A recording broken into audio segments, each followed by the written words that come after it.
Yeah, I hope you are all getting to a point that there is no reason to remain sick and no reason to leave someone sick. நீங்க வந்து வியாதியா இருப்பது ஒரு அவசியமே கிடையாது, மற்றவங்க வியாதியா இருப்பது அவசியம் கிடையாது, நீங்க புரிஞ்சிருப்பீங்க நேரத்துக்கு. Amen. Amen. Amen. Okay, so normally two important things people take to as an excuse to stay sick is Paul's thorn. The second one is Job's sickness. வந்து வியாதியா இருக்கவங்கள பாத்தீங்கன்னா ரெண்டு விஷயத்தை பத்தி பேசுவாங்க. ஒன்னு பவுலுடைய முள், இன்னொன்னு யோபினுடைய வியாதி. Yeah, so people will say, Job was sick, so I am suffering like Job. நிறைய பேர் சொல்லுவாங்க யோபு வந்து பாடுபட்டதுனால நானும் பாடுபடுறேன். How many of you have heard that? யாரெல்லாம் அதை கேட்டிருக்கீங்க? Heard that? Okay, so scripture says that, right? See, தேவனுடைய வார்த்தை அப்படிதான் சொல்லுது, கரெக்ட்டா? Job was sick. யோபு வியாதிப்பட்டிருந்தார். So how do we know for sure that we are not supposed to be in sickness? எப்படி வந்து நம்ம நிச்சயமாக சொல்ல முடியும் நாம் வந்து வியாதியஸ்தரா இருக்க முடியாதுன்னு?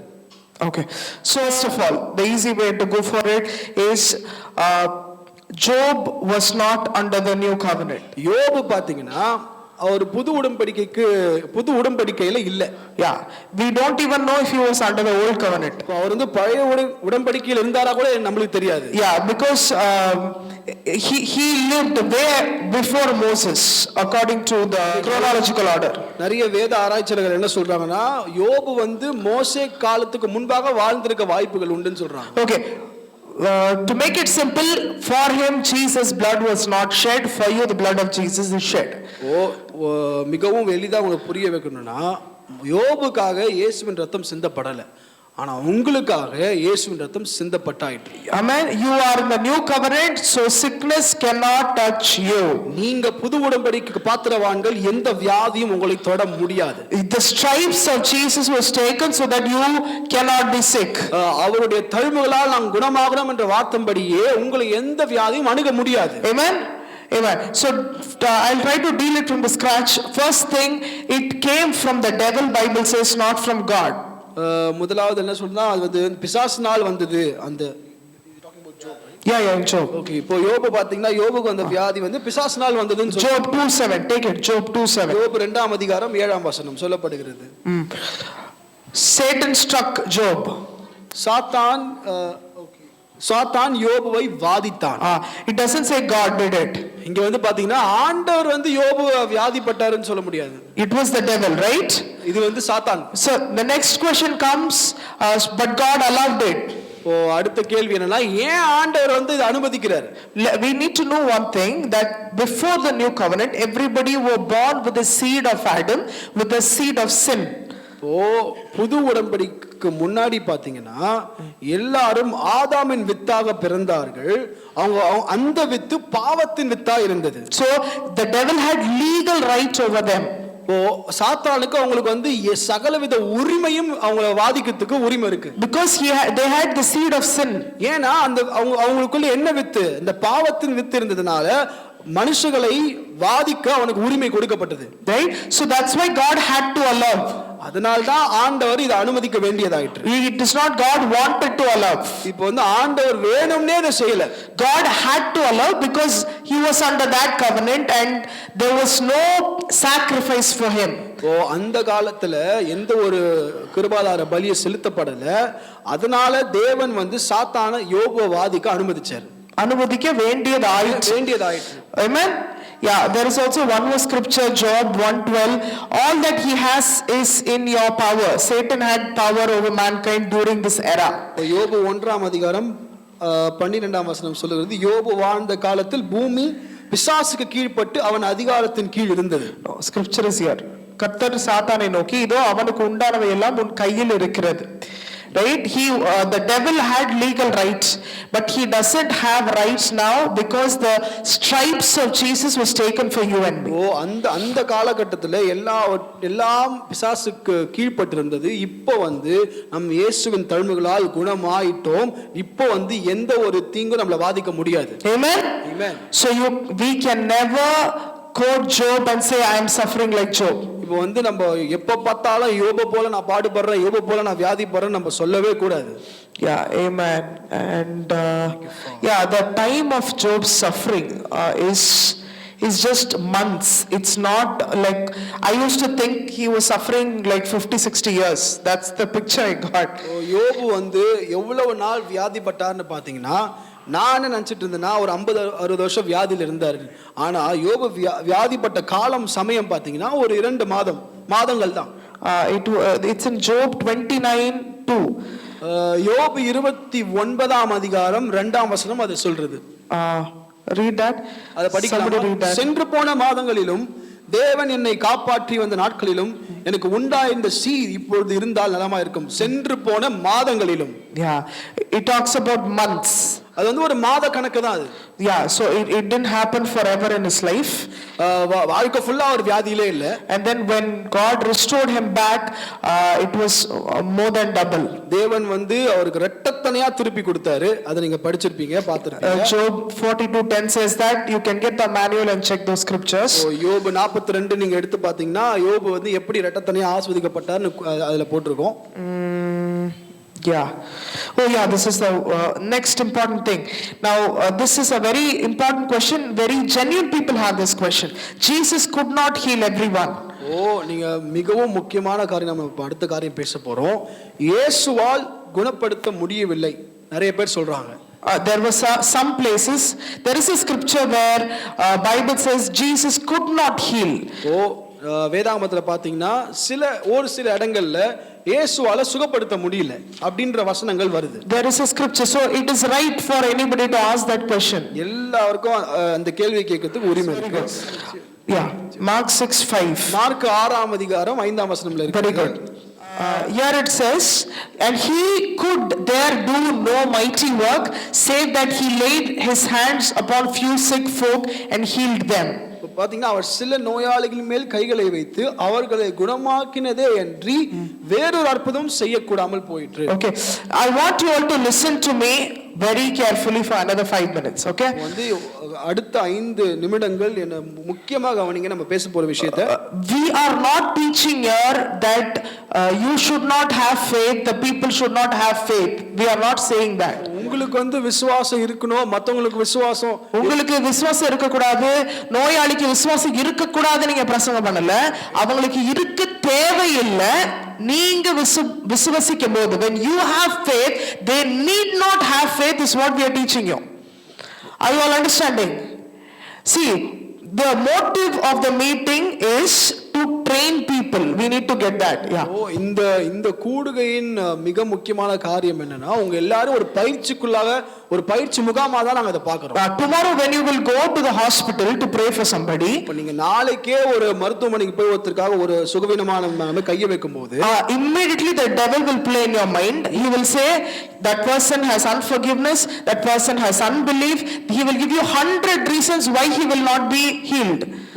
நம்ம ஒருத்தவங்க மேல கை வச்சு ஜெபம் பண்ணும்போது பிசாசு நம்ம சிந்தையில என்ன சொல்லுவான், அவங்க வந்து நிறைய பேரை மன்னிக்கல, அவங்களுக்கு ஏதோ நிறைய பாவம் செஞ்சிருக்காங்க, அவங்களுக்கு ஏதோ நிறைய பிரச்சனைகள் இருக்குன்னு சொல்லி நம்ம சிந்தையில இப்படிப்பட்ட வார்த்தைகளை பேசுவோம். See, their unbelief could have brought that sickness, their unforgiveness could have brought that sickness, but the point I'm trying to tell you is you have authority over all of it now.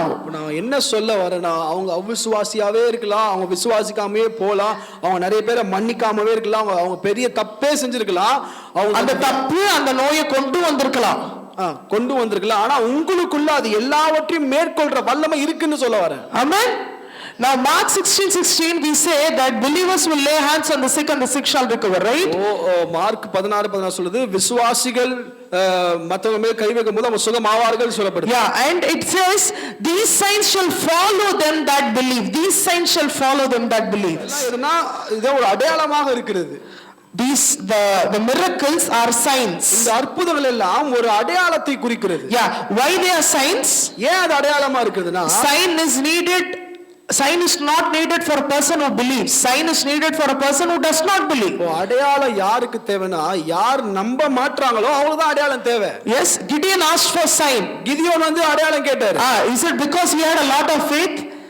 கிதியோனுக்கு அதிக விசுவாசத்தினால அவர் அடையாளம் கேட்டாரா? He didn't have faith, that's why he asked sign. அவருக்கு விசுவாசமே இல்ல, அதனால தான் அடையாளம் கேட்டார். Signs are asked by people who don't believe. எதுக்கு அடையாளம் கேட்கப்படுதுன்னா நம்ப கூடாத ஜனங்கள் மத்தியில தான் அடையாளம்ன்ற அத்தியாவசியமா வருதுங்க. Yeah, so when you are going in healing, that becomes a sign for a person who does not have faith. நீங்க போய் ஒருத்தர் சுகப்படுத்த போறீங்கன்னா அந்த அவிசுவாசத்துக்கு அடையாளம் தேவை, அதுக்கு தான். Understanding? So the authority is given for you beyond their unbelief. உங்களுக்கு கொடுக்கப்பட்ட அதிகாரம் எப்படிப்பட்ட அதிகாரம்னா அவர்களுடைய அவிசுவாசத்தை விட பெரிதா இருக்கிறது. For God to work, faith is needed. விசுவாசம் இருந்தா தேவன் கிரியை செய்வாரு. For God to work in a place, faith is needed. ஆண்டவர் கிரியை செய்யறதுக்கு விசுவாசம் தேவை. Okay, so either the sick person has to believe, அந்த நோயாளி விசுவாசிக்கணும். இல்ல அப்படினா if he doesn't believe, there should be a believer who should be believing for that person. நான் இதர் அந்த நோயாளி விசுவாசிக்கணும். இல்ல அப்படின்னா அங்க ஒரு விசுவாசி அவனுக்காக விசுவாசிக்கிறதுக்கு ஒரு ஆள் இருக்கணும், அவ்வளவுதான். விசுவாசிக்கிறதுக்கு ஒரு ஆள் இருக்கணும். somebody needs to be believing there. தேவனுக்கு விசுவாசம் தேவை. ஓகே, அவர் கிரியை செய்யறதுக்கு தேவனுக்கு விசுவாசம் தேவை. அது ஈதர் அந்த பர்சனா இருக்கணும், இல்லாட்டி அவருக்காக விசுவாசிக்கிறதுக்கு இன்னொரு ஆள் இருக்கணும். நீங்க விசுவாசிக்கிற ஆளா இருந்தா, if you are the person who believes, there is no stop. நீங்க விசுவாசிக்கிறதுனால எதுவும் அவங்கள தடுக்க முடியாது. Amen. புரியுதா? இது புரிஞ்சுதா உங்களுக்கு? இது ரொம்ப முக்கியம், நீங்க புரிஞ்சுக்க வேண்டியது. Okay, so now that we are establishing that one person's faith is sufficient to get the sick healed, ஒருத்தர் சுகமாவதுக்கு ஒருவருடைய விசுவாசம் போதும் என இப்ப நம்ம நினைக்கிறோம்.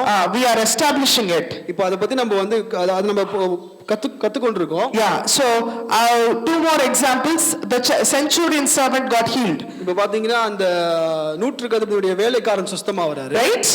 The servant was not believing, but the centurion was believing. இப்போ பாத்தீங்கன்னா நூற்றுக்கதிபதி விசுவாசிக்கிறாரு, வேலைக்காரன் விசுவாசிக்கல. Correct?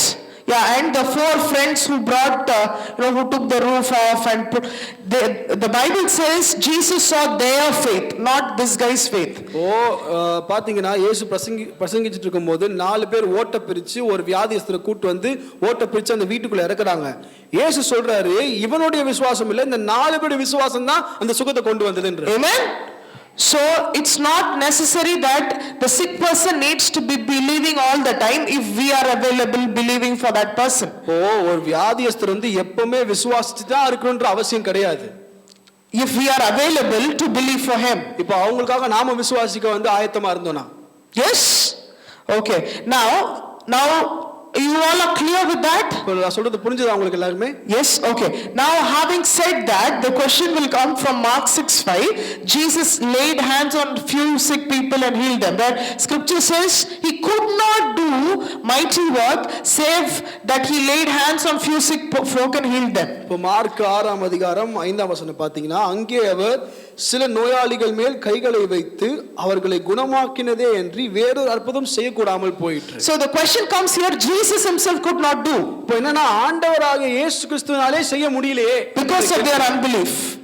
ஏன்னா அவங்களுடைய அவிசுவாசத்தினால. It's a valid question, right? அது வந்து ஒரு சரியான கேள்விதான். But if you will read the whole scripture, you get the answer there. நீங்க அந்த முழு பகுதி அந்த வசனத்தை படிச்சீங்கன்னா, yeah, he says he could not do no mighty work save that, meaning except that he laid hands on few sick people and healed them. இப்போ பாத்தீங்கன்னா அவர் சில நோயாளிகள் மேல் கைகளை வைத்து அவங்களை குணமாக்கினதே அன்றி பெரிய அற்புதங்களோ பெரிய வல்லமையான காரியங்களோ செய்யல. Just read it.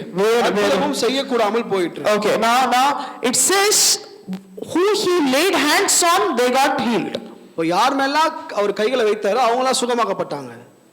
Understood? People who came to him, he laid hands and they got healed. இப்போ யாரெல்லாம் அவர்கிட்ட வந்தாங்களோ அவர்கள் மீது அவர் கைகளை வைத்து they got healed. அவங்களும் சுகமாயிட்டாங்க. Yeah, the people, see, the city was unbelieving, so people did not come to him. நகரத்துல உள்ளவங்க அவிசுவாசத்துல இருந்ததுனால என்ன சொன்னாங்கன்னா, இது வந்து தச்சனுடைய பையன் தானே, he is carpenter's son, we know this guy, so they had unbelief among them and they didn't come to him. அவர் கிட்டயே வரல. The ones who came, he laid hands and healed. அவர் கிட்ட வந்தவங்க வந்து சுகமானாங்க, அவங்க கிட்ட வராதவங்க சுகமாவல.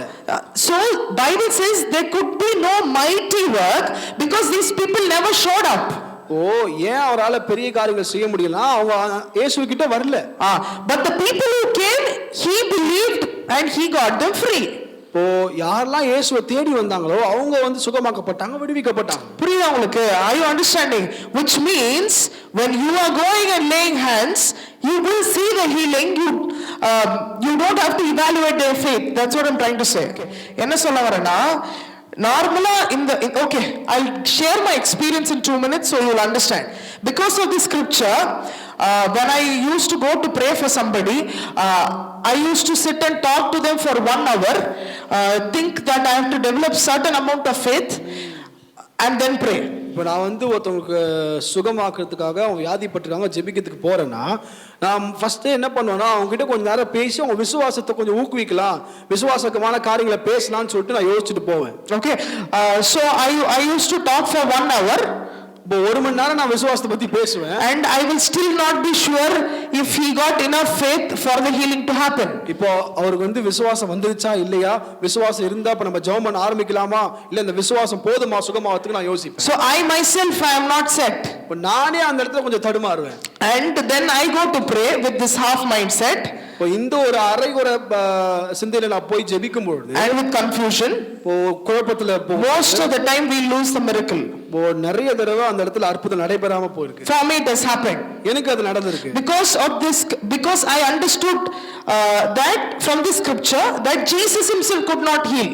ஓ ஏன்னா நான் என்ன நினைச்சிட்டு இருந்தேன், இயேசுவாலே சுகப்படுத்த முடியல, சோ அதனால நம்மளால சுகப்படுத்த முடியல போல அப்படி நான் நினைச்சிட்டேன். Because of their unbelief, அவங்களுடைய அவிசுவாசத்தினால என்னால சுகப்படுத்த முடியல. But there came a time I understood this truth. இப்போ நான் என்னைக்கு இந்த சத்தியத்தை நான் புரிந்து கொண்டனோ, Jesus healed everyone who came to him.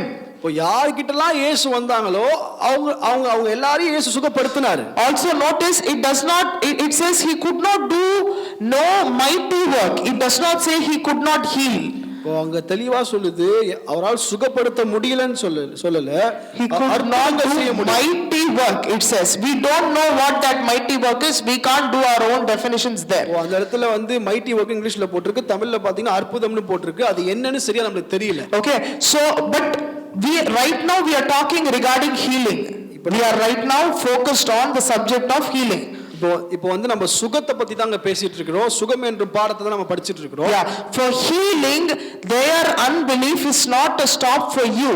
இப்போ சுகப்படுத்துவதற்கு அவர்களுடைய அவிசுவாசம் ஒரு தடை கிடையாது. For you, உங்களுக்கு, if you are a believer, இப்போ நீங்க விசுவாசிங்க, when you will lay hands, நீங்க கைகளை they shall recover. அவங்க சுகமாவாங்க. That is your faith. அதான் உங்களுடைய விதி. Okay, that is the fate of a believer. அதுதான் வந்து ஒரு விசுவாசியின் தலை விதி, தலை எழுத்து. Okay, அவங்க தலை எழுத்து என்னன்னா நீங்க கை வச்சு அவங்க சுகமாகும். Amen. Amen. Amen. Amen. So is this clear? Is this scripture clear? One scripture I would like to show you. Acts 10:38. Jesus went about doing good and healing all who are oppressed of the devil. ஒரு வசனத்தை நான் இப்ப குறிப்பிட விரும்புறேன். அப்போஸ்தலர் 10ஆம் அதிகாரம் 38ஆம் வசனம். Yeah, this scripture has turned the fate or turned the life of so many men of God. Yeah. Amen. How God anointed Jesus of Nazareth with Holy Spirit and power, who went about doing good and healing all who were oppressed of God. அவர் நன்மை செய்கிறவராயும் பிசாசின் வல்லமையில் அகப்பட்ட யாவரையும் குணமாக்குகிறவராயும் சுற்றி திரிந்தார். All who are oppressed of God or oppressed of devil? Okay, அவங்க தேவனால் அகப்பட்டாங்களா இல்ல பிசாசினால் அகப்பட்டவங்களா இருந்தாங்களா? Yeah, every sickness is from the devil. எல்லா வியாதியும் பிசாசிலிருந்து தான் வருது. Yes, settle that forever. And if it's from the devil, it is not supposed to be there. இப்போ வியாதி ஒன்று இருக்கு, அது பிசாசினால் இருந்து மட்டும்தான் வருது, நீங்க புரிந்து கொள்ளுங்க. அதனால நீங்க போய் கைகளை வைக்கும்போது அது சுகமாகும். Amen. See, and notice here it says he went around doing good. அவர் நன்மை செய்கிறவராய் சுற்றி திரிந்தார், அது இங்க சொல்லப்படுது. Yeah, so here what is the, when it says doing good, it's not talking about giving bread and say charity work to the people. நன்மை செய்கிறவர்ன்றது எதை குறிக்குதுன்னா, அவங்க நம்ம என்ன நினைச்சிட்டு இருப்போம், நிறைய பேர் சாப்பாடு போட்டாரு, அவர் வந்து ஒரு ஆசிரமம் நடத்தினாரு அப்படின்னு நம்ம சொல்ல முடியாது. Here it's when he says doing good, it's saying he went around healing all the people who were oppressed. நன்மை செய்யறதுன்றது இங்க எதை குறிக்குதுன்னா ஒரு எல்லாரையும் சுகப்படுத்தி கொண்டிருந்தார், சுற்றி திரிந்து எல்லாரையும் சுகப்படுத்தி கொண்டிருந்தார் என்று குறிப்பிடப்படுது. Are you understanding? புரியுதா நான் சொல்றது? Like recently there was an actor who gave some 5 lakhs to this COVID relief. ஒரு பாத்தீங்கன்னா சமீப காலத்துல ஒரு நடிகர் வந்து இந்த கொரோனா காலத்துல 5 லட்சம் வந்து கொடுத்திருக்காரு. But people were very angry. ஜனங்க வந்து ரொம்ப கோபமாயிட்டாங்க. Why? ஏன்? He gave money, why should they be angry? இப்போ ஒரு காசு தான் கொடுத்தாரு, உதவி தான் செஞ்சாரு, ஏன் வந்து ஜனங்க கோபமா இருக்காங்க? Because compared to what he has, that 5 lakhs is like biscuit money. அவருக்கு இருக்க சொத்துக்கோ அவருக்கு இருக்க பணத்துக்கோ அந்த 5 லட்சம் ஒரு காசே கிடையாது. Right? He has the ability to do much more. அதை விட 5 லட்சத்தோட அதிகமா அவரால கொடுக்க முடியும்.